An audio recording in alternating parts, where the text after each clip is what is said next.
welcome to the Single Girl's Guide to Life, your weekly guide to single life living in your 20s, 30s and 40s. I'm Chantelle the coach, a single life empowerment coach that helps women to live their best single lives by understanding that they don't need a relationship to have the best time in their lives, but instead to focus on their friendships, to find new people to build into that network, and to use that to overcome the loneliness and the disconnect that we feel when we're single. And this podcast, The Single Girl's Guide to Life, covers all kinds of topics for single life, from dating, friendships, relationships, living on your own, to even more. And it is a free open resource for anybody that's single, particularly single girls, though it comes from a female perspective, to listen to and to feel a sense that someone gets what you're going through, that there's a whole library of podcast episodes that you can explore that should suit you at some point in your single life. But if you are enjoying this podcast, this episode, or any of the other episodes, then please leave us a review on Spotify, Apple Podcasts, or your podcast player. And even better, if you're really enjoying the series or this episode in particular, give it a screenshot and share it on your Instagram. Now, one of the other things that I know that I show a lot of on TikTok is my solo adventure journeys.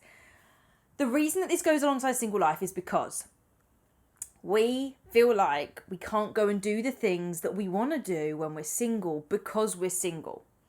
Don't get me wrong. It is nice to go on holiday with someone. So if you want to go to a beach holiday, it's really nice to have someone just to chill with around the pool, at the beach, go to dinner with, and to have someone to talk to whilst you're there. Unfortunately, being single and not then having single friends in particular, a really big part of that is that sometimes you don't have people to go with. It may be that all of your friends are coupled up, and at the moment, finances are tight anyway, let alone the fact that, if they can go on holiday, they're going to go probably with their significant other. So asking them to go on another one or to go with them doesn't quite work. The alternative you might have is that you can go with a family member, but it's just not quite the same. Or you might be able to go with your mum and dad, but you're going with your mum and dad. It's not the same. They might pay for it if it's your mum and dad or something like that. But still, sometimes we think that we can't go and do those things because it would be nice to go on holiday with some people. And of course it is. We want to share some of our lives with people. But we also cannot let some of those practicalities stop us. So, whilst my first kind of suggestion towards that would be make sure that you're creating new friendships, whether that's through finding other singles, or there's loads of travel groups on Facebook. You can find them through TikTok and they link to groups. There's loads of people looking to travel, and you take the risk of kind of stranger danger to some degree. But it is that element of those are the people looking to go. And lots of people have really positive experiences of that. And it's just about being safe online. Now, that isn't what I'm going to delve into today, because I've done previous podcast episodes about taking your first solo trip, preparing for that. What I wanted to do was talk about the feelings of anxiety that can come up, the anxious feelings we get about solo travel that might completely stop you from going, and that you never get past because you're like, but I must go with someone, or I must be going with someone I know, or I could never go too far because this, that, and the other. Now, I would previously in videos and stuff be like, it doesn't freak me out to go on my own. I don't know why. I think I'm very independent, for one, if I have to really think about it, and two, I've just been doing it for a long time. So even when I was in a relationship, I would go on conferences for maths teaching events. Yes, I am that geeky. In my Easter holidays, I loved it. I will still go if I still do my teaching stuff. Side note. But I used to travel to Derby Way or Stratford upon Avon and drive there and go on my own. Sometimes I then later went with my boss, my head of department. But before that, I used to just go on my own. It was part of it. It was never a thing. It was never a thing to me that I was going on my own. It never built up to that. I had no idea what I was going to do when I was there, but I remember I can clearly see in my mind the experience of walking into the hotel. I also thought I was going to be late, I was late for the registration time.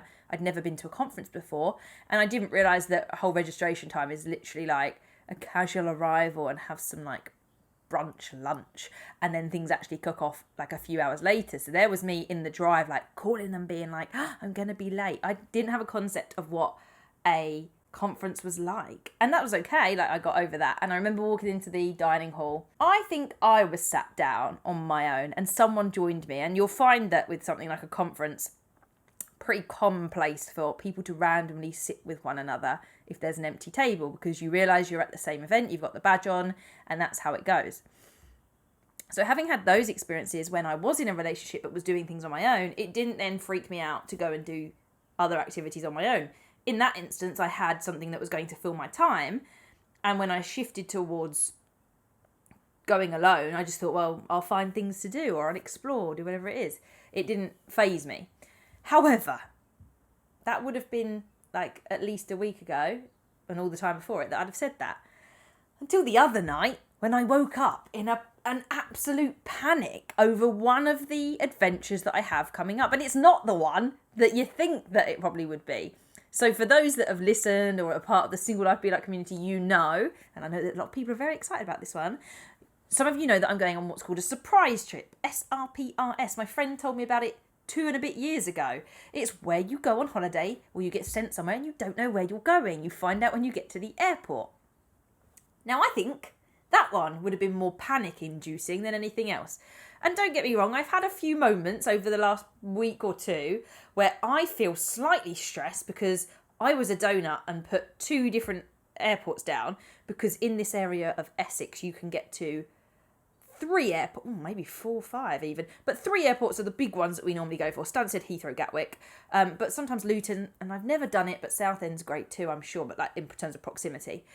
So I'd put 2 down because I thought, oh, it doesn't matter which one I go from, not realising that I wouldn't know which one I was going from until a week before, and I feel slightly stressed about that, because whilst I'm going to be carefree on this holiday, because they have done my hotel booking or whatever I'm staying in, can't remember now, B&B, but I don't know what city I'm going to, and I don't know what the times are. I am still an organised person, and this is really pushing me out my comfort zone, because I would have everything sorted by now. Not my itinerary, but I would have car park booked, I would know how I was getting there, I'd know where I was going from, and I would know where I was going to, and I'd know where my passport was going to be, and if I'm allowed to, I'd have probably done the check-in online as well by now. Besides the point, that isn't the case, but this isn't the one that's caused me the most stress. Yes, I've had those few moments, but it's that level of out of controlness that's like bringing things up for me. I'm also doing a trip to Tomorrowland, which is a big dance festival. Again, both of those are delayed from coronavirus times 2020. So these are all things I haven't got the money for now, but they were things I paid for a long time ago. Now, the thing with the Tomorrowland one is that it's as much a surprise as a surprise trip, because it is a surprise package. And I also don't know where I'm going or what I'm doing. And I was like, I might have made the biggest mistake ever here. Because the solo trip on my own is fine, because I'm just solo travelling, right? I'm just going to do my own thing. With the festival, even though I've done festivals on my own, I can feel this utter sense of like, there is a lot of unknown here. I have no idea what this festival is like. So it is a big festival. I think it's going to end up being the biggest festival I've ever been to. And whilst I can deal with festivals, and you know, I've been to V, I did Festival, Creamfields, there's just something about the vastness of that, the unknown element of like where I'll be sleeping quite. I know some of it, but I also don't know the hotels we're going to beforehand. I don't know how the food works. I know it's a cashless system. I've since looked things up to give myself some reassurance of things. But hopefully in the way I'm telling this story, you can feel the utter panic that's within. And so it then reminds me that sometimes I do still get very worried, or a little bit worried, about going on my own. And part of that is because I don't know what quite is going to happen with that. And I have given myself scenarios where I'm like, oh God. Like, I have chosen to put myself in this position. This is no one else's fault but my own. And so it just reminds me of the feelings. Whilst they're not exactly the same as when you're just worried about going on your own, I think some elements are the same, is that you just don't know what's going to happen. And it's new to me. This stage is new to me. And in both scenarios, the new stage is that I'm going to be in a different country. right? So it's not even like I'm in the UK. I was also like, oh my God, what am I going to do about the phone bills? Like, I can do UK travel and I could probably deal with not knowing where I was going either. But to go to 2 different countries and do it, and also be in an environment, at least for Tomorrowland, where I don't know, I might get away with it being a British speaker. I'm going to be in the lucky camp, a really privileged camp, that people speak my language and I haven't got to worry. But there's going to be so many different languages. This is an international festival. People come from everywhere. So there is clearly a worrying element for me. I will get through it and I'll be fine when I'm there. It's the thoughts about it, right? I mean, I had this experience and then within a day or two I was booking another abroad trip. I have more control over this one, but I am going to see Ludovico Einaudi perform in another country late in the year. So it's not like it's put me off and that I'm worried to an extent that I don't think I'm going to get through it and be okay because I've booked another thing. And in that one, I've actually booked a hostel in a shared room, which is the first time I will have ever done that. So that's where I knew I was pushing myself with that one. You'll notice I almost enjoy the thrill of it. Mentally, there's a little bit of me freaking out, but there's also this utter reassurance and, in fact, just assurance of myself that I have done things on my own before and I will be okay. I don't believe I'm going to anywhere that I would be worried about going. I'm aware of the scenario in Europe for the surprise trip. If I get to the airport and I look and I go, I really don't feel safe going to wherever they've put, I will not go. They won't send us anywhere that you can't, or the advice by the government is not to travel there. So it can't be anywhere where too much is going on. But I can look at it at any country, and if I just don't feel comfortable or don't feel right, then I won't go. And people will go, what a waste of money. Agreed. But I have to put my own safety and your instinct over that. I do not want to be going to another country freaking out the whole time. So there's just these ways of dealing with the anxiety of going on a solo trip. And you might even be going, but Chantelle, what you're doing is what I want to be doing. I can't even go down the road. I can't even stay in a hotel on my own yet. I can't even go in the UK. I can't even take a road trip anywhere. How am I meant to get where you're at? You're so lucky to be there. And we'll always feel that.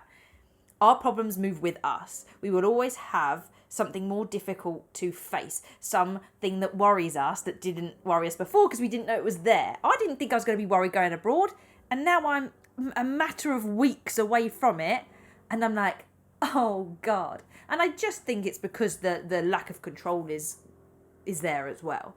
I'm very organised, hence why I organise events. Hence why I organise a New Year's Eve getaway 7 months before New Year's Eve. Like, that is my character.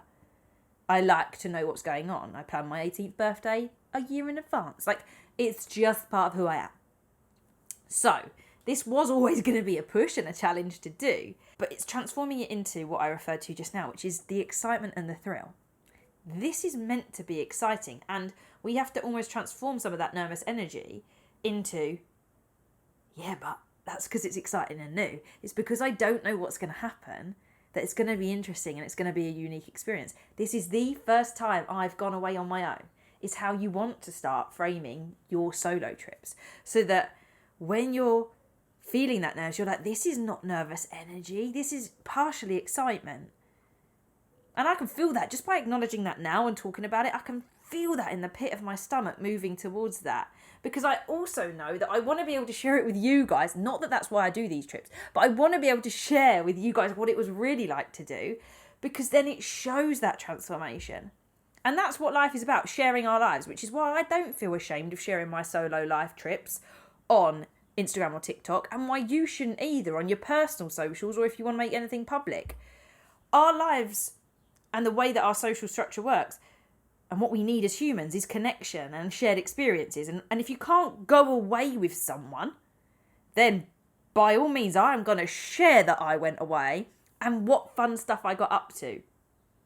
I'm not going to do it in a way that doesn't talk about the difficult things. You know, I will be honest and give you a video, or I'll probably go live in the Single Life Be Like community. I don't know if I'll do it whilst I'm there. There's a safety element of me that always sticks with you. You should rarely give away your location, and because I've said where I am, and your timing of where you're going online, because that's naive, right? That is a bad move when you're solo travelling. Hey, just think about Taken. I mean, they didn't even put that they were online anywhere, but they were together and they were hunted down. I'm not up for that. Bit extreme. But it's that element of you've got to still be safe with yourself. And I was looking, for example, at how to use your phone abroad, and it looks like O2 are pretty all right with it for up to a certain amount. I might even find my friends on with like my mum and brother just to be like, I don't care how much this uses whilst I'm abroad. I'll see how much it's going to cost me and so on. But I'd rather people can see where I am nearly at every given moment than them not be able to see that. I'll decide nearer the time. But I will come back and I will talk about what I found difficult. So with the surprise trip, it will be the first time that I'm going abroad on a flight on my own. Full stop. I've never done that. So I will talk about that. I know other people feel the worry of feeling lonely, which I'll talk about in another one, because that's not feeling anxious about it. Or it might be that you feel anxious about the feeling you're going to have. In that instance, I suppose, I would make sure that I've planned time. Not the whole time, because, for example, this surprise trip, someone said to me when I told them about it, they were like, oh, so you've got a couple of hours once you find out where you're going to plan what you're doing. Absolutely not, my friend. We are going so that we don't know what we're doing. There's my drive for this one. However, if you're feeling anxious that you're going to get lonely whilst you're there, I would suggest having a few different ways to keep yourself busy and to schedule in a few events so that you know that you've got something to get up for in the morning, you don't lay in the whole time, you know a couple of key places to go and see and make the most of, and just reduce the anxiety of, oh my God, I've got 2 to 3 to 4 days away on my own, what am I going to fill my time with, am I not going to be lonely? Instead, you can go, well, I'm going to see this on the Monday, do this on the Tuesday, and this on the Wednesday, and in between that, I will fill my time with instinctual things. It's a bit of a balance then, because you wouldn't want to go away, I don't think, and be superbly busy. Maybe that is your style. It's not mine. I'm still going for a holiday, even though these are 2 nights for the surprise trip. So I get there, arrival day. It's not going to be, the most exciting, but I'm also going to be a little bit tired, but want to explore a bit. Then I've got a whole full day, and then the day after that I come back. I think it's a late or an afternoony flight, so I've got some of the morning, but you're going to have your bags and all that malarkey. I don't want to fill my time too much there because there's not a lot of time, and I do want to be quite carefree and just go and be like, here I am. But it's wrong of us to think that for all the solo trips you do, you'll never feel anxious about it at some point. As I said, I tend not to. I don't worry, and I'm not overly worried. I can reassure myself that I've done things before. I've been abroad with people. It's not like I've never been abroad before. I feel like that would be another step if you're going to do that. But yeah, I don't know where I'm going. I will be going abroad. The second trip is via Eurostar. I've done that before with people, haven't done it on my own. So that'll be an interesting one to do. The other element of the festival one is, do I take a suitcase? Because, or do I take a backpack? I don't have to come up with my own camping stuff, but it is a 3 or 4 day festival, and with a festival you're going to want a variety of clothes. Do I take a suitcase because I'm going to a hotel first? But I don't know. It's a bit of a weird one. So there's a lot to work out. Anxiety with a lot of things is being worried about what's going to happen and not knowing. Sometimes it's the changes that are going to happen as well, and you're worried about that. I think the other thing is that you should look at not knowing what's going to happen as excitement. It's exciting that I'm going on a trip and I don't know where I'm going. Because I'm so organised all the time, and I'm like the social organiser of a lot of the groups I used to be in or still am in, like I always know what's happening. I always know what the itinerary is because I made it. I always know when we have to pay. I always know when we have to do. I know a lot of it because I sorted it. To not have to make that decision when you're going away is lush. Like I didn't have to go, do I want to go to Paris, Milan, Florence, don't know where else there is, Budapest. I don't know, and someone else is choosing for me and someone else is telling me where I'm going from. That's hard for somebody like me. But it's another bit of growth as well, because once I do it, I'm going to feel so accomplished. I'm going to be like, I didn't need to know where I was going. I actually got through that all right. Even if I have asked a couple of questions to the customer service people. Because I was like, when do I find this out? Solo travel gives you so many opportunities to push yourself. The first UK trip was easy. Compared to this, that's what it felt like. But I knew I was going to have to talk to people to keep myself entertained, because I was like, can't go 10 days without speaking to anyone. But a festival is always my top choice, because people are very open to speaking to you at a festival. Whether it's a big festival, little festival, concert. Even the McFly and Scout for Girls concert I went to in Southend as part of the road trip. Lovely couple. Can't remember their names now. It's probably on a previous episode. And they shared donuts with me. Do you know what I mean? It's one of them where you just have to embrace it. And at one point when I was at festival, I was like, I'm going to go home, I think. Sophie Ellis Bextor had cancelled because she had COVID, bless her soul. But that was kind of who I was there for. And I was like, I've seen Becky Hill before. I don't really need to stay. And there's a long time till her. But at that exact moment, I had a message come through from someone that I bumped into at the festival that I knew, saying, come and join us. And then another couple started talking to me, and I hung out with them in the end for the rest of the day and stayed. It kind of will always work out all right. And you don't know if you never try. I would rather, as part of the human experience, feel this kind of worry and this apprehension and get through it than never experience it at all. I feel like life would be very mundane and boring if we didn't have some of the negative kind of feelings, worry and stress, for the result of joy and contentment and excitement and this exploration. I think that's what life's about. And you have to take the rough with the smooth. You have to take the good with the bad, if you want to label it that way. I don't mind anxiety. It's just making you check, like, arguably, that anxiety was like you don't know enough about what's going on right now. Like, I didn't realise that I wasn't going to find out which airport I was going to go from. And they've told me that they're going to tell me a week before so I can plan my car park. But otherwise, I actually haven't worked out how I'm getting there. Am I going to ask someone for a lift? Am I going to pay for parking? Maybe my anxiety was just a sign that I didn't know enough yet and my brain wanted more information. The same with the Tomorrowland trip. It wanted to know, like, what did this surprise trip involve? Am I going to be looked after the whole time I'm there, or just for the bit before? Do you get a plug socket in the campsite? Because if not, are you going to need to take 6,000 battery packs? Anxiety can just be an alert. Sometimes our anxiety systems can be hypersensitive, which mine can be in dating. It's not so much now. Notice it's only a month or a couple of weeks before that my thing has triggered. It's like, what are you doing? And that's how we should look at it. It's just going, what do I need to know and find out to feel more comfortable with what's going to be going on in a few weeks' time? I don't think there's anything wrong with that. And it's looking at the way our body responds and seeing it for what it is, which is safety. It's trying to make sure that we're staying safe, that we're being clever, that we're not being naive and silly, and that we've thought everything through as best we can. And in some scenarios, in this case, I am not going to know the answer until at least a week before, or until I'm there and it's happening, which is a lovely way to stay present. That doesn't mean I'm used to it in this scenario, but I'm excited to try it. So when you're feeling your anxiety over a solo trip and taking it, I think first you have to commit to something. I've spoken about how to take your first trip and build up.